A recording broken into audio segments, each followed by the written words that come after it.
Si Marcel.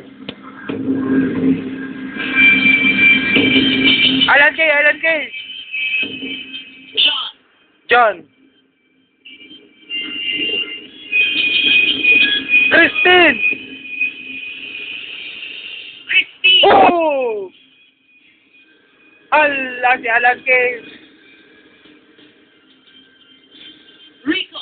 Rico. Ala, nakuha ni Christine. Krista. Ay, ito. And finally, please step forward, Christian.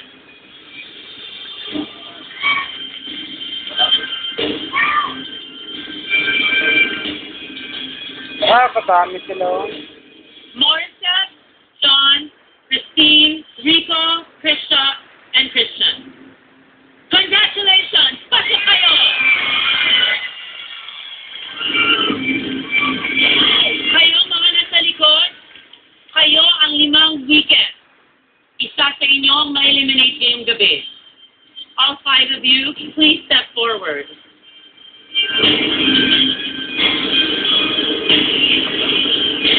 We have Miguel, Kevin, Rick, Nikita, and Yula. Isa sa inyo uuwi ngayong gabi. Mama, yan yata o. Nagasipukan. Yola? Yula, we start with you. Yula, make star ka. Congratulations. You're safe. Alan Kay. Joey De Leon. Nikita.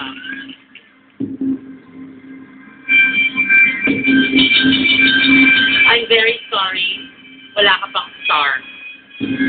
So, isa ka sa mga weekend. Please stay here.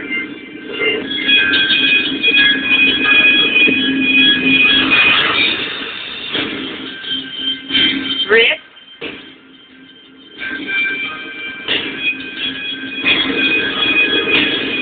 Congratulations. May star ka. Dalawa na lang. Kevin? Sabi kay... Sorry, pero wala ka rin star. Isa ka sa mga weekends ngayong gabi. At Miguel? Ba't ka nakangiti? Congratulations! Ikaw may star din. Kaya ka siguro nakangiti. Nikita at Kevin. Kayong dalawa ang weekend ngayong gabi. Kung sino sa inyo uuwi, Bayan. malalaman natin sa pagbabalik ng Star Factor! Star Factor would like to thank the following sponsors. Metrogate Pressing Martires, a development of Moldex Realty, a member of the Moldex Group of Companies, and the official grand prize partner of Star Factor. Flawless, the official skincare and beauty partner. Banana Peel, everyone's favorite flip-flop brand. Mega Moldon, Aquabet, SMEJ Catering, My Philippine Shirt, Cool Babes Resort, Sagu, Baby Stuff Bread, Joel.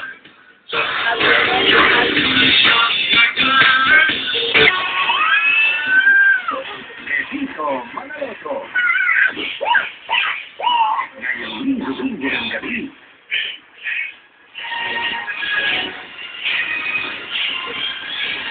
Ang training ang ginawa ni Pagbansa Kamao Maripataw ngayong araw sa Baguio. Nakatutok doon live sa bar. We're back here on Star Factor. Makikita mo talaga yung tension sa studio. Kasama ko sina Kevin at Nikita. Ang isa na may star ay makakabalik next week. At ang isa ay mamamaalam na ngayong gabi. Ito na ang resulta. Ang star na hawak ko ay para kay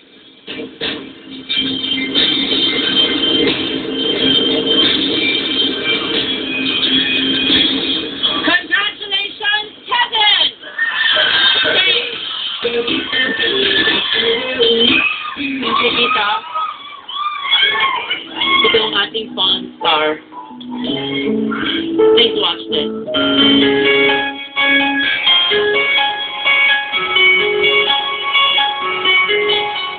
Ang dami kong mamimiss. May t-shirt na ako pero hindi ko na masusuot sa workshop. Pang-bahay na lang. Eh, supportan niya sa akin sa Starbucks. Hey, hindi man ako nagtagumpay ng bonggang-bongga.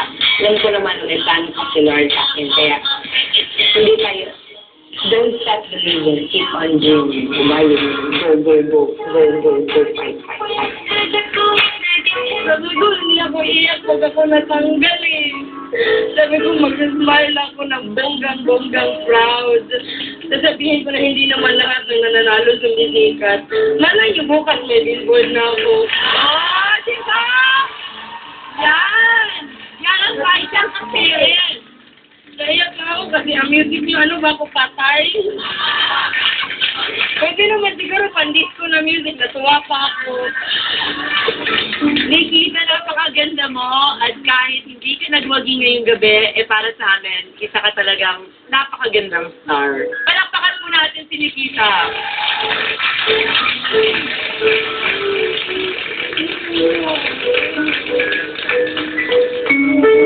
Nikita, puntahan mo na yung mga kasama mo. Please go to your parents.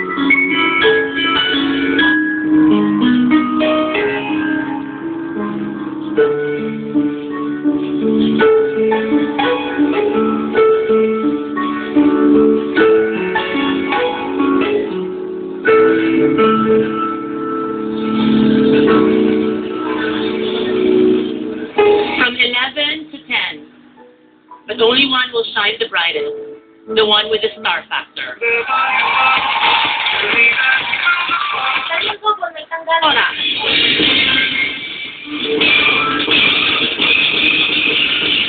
Phones talk, dry and damaged. Nakita ko, marami Nikita did better than Kevin. Masaktan din ako nung walang gaano na saya nung si Kevin yung napasok. Parang mas gusto ko nila si Nikita. Hindi naman ako aabot dito kung hindi ako deserve eh. Hindi ko alam anong gagawin. Oo naman. Mas deserving ako kay Nikita.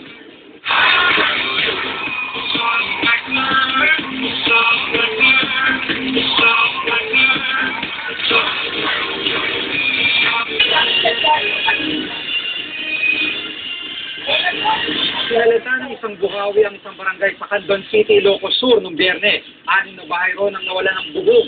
Ayon sa ilang presidente ng barangay Kalawaan, nagulat sila sa biglang paglakas ng hangin na sinabayan ng malakas na ulan. Nawalan din sila ng kuryente.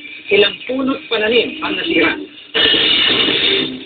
May isang barangay captain sa Malabon matapos barilin ng isang di pala sa kilalang suspect. Base sa investigasyon, naglalakad pa uwi galing simbahan si Max Bernardo ng Barangay Concepcion nang paputukan siya sa ulo ng suspect na nakasunod sa kanya. Tumakas ang salarin gamit sa isang motorsiklo minamaneho ng kanyang kasabwat. Maisugod pa si Bernardo sa ospital pero pumanaw rin kinalaunan.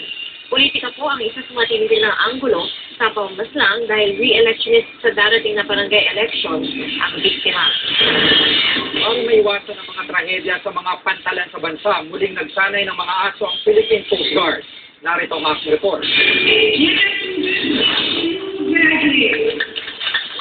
Isang golden retriever na si Jasmine sa mga gumraduate sa Canine Training School ng Philippine Coast Guard. Bilang fresh graduate sa bomb detection course, sinampulan nito ang mga tao ng angking galing. Isang lata ng mga parte ng bomba ang binigay sa akin para lituin si Jasmine. At nang pakawala na ng handler, Sige, mandikas. Hala, sincera na balay. may mga bago rin programang Coast Guard na training para sa mga attack dogs.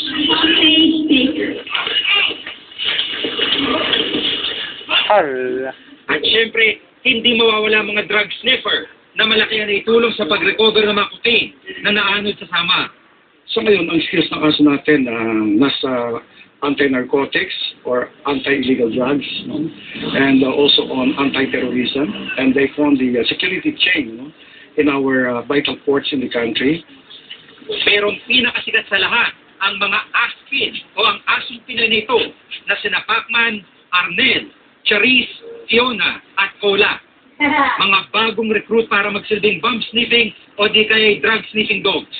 Gusto nating patunayan na ang lahing Pinoy ay kaya makipagsabayan sa mga imported na lahi. Tinatayang may 300 pantalan sa buong bansa. Kahit pa may 200 aso ng K9 unit ng Coast Guard, kulang pa rin daw mga ito para bantayan ang mga pantalang ito.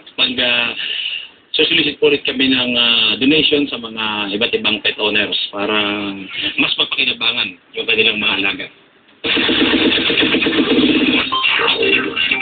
Marami ang dumagsa sa Grand Fans Day ng Survivor Philippines Celebrity Showdown sa SM North Skydome. At lalong lumakas ang hiyawan ng fans nang maglabasan ng Castaways at ang Survivor host na si Richard Gutierrez. Inaliw ni na Michelle Madrigal Ay, at si Batterson ng fans sa magkahiwalay na song number. Inilig naman ang ilang babaeng fans na nakasali sa game na paraluhan ng check mark at ang sige. ng Miss Castaways. Yun po mga hot Sige, tara. Have a great week ahead mga kapuso. Ako po si Juan Tia, Ziggy. Kaya na daw. Salamat po at ulit po namin mga kapuso ngayong may bagyo, maging ready, magplano, magsiguro, makibalita at tumutok po sa GMA News at sa GMAnews.tv. Pwede rin kayo makabalita sa Twitter account, Wala na ka. GMA News. Handa po kami maging taga sa inyo. Ngayong may bagyo. At yan po ang mga balita ang aming sinusukan sa nakalipas na 24 oras. Maraming salamat sa inyong pagkikibala. Saka, Katotohanan ng katotohanan, ako po si Pilar. Ako po si Jiggy Manica, dito ang GMA. Walang kinikilingan, walang pinoprotektahan. Walang kasinungalingan, serbisyo, totoo lamang. At dahil hindi natutulog ang balita, Nakatutok kami 24 oras.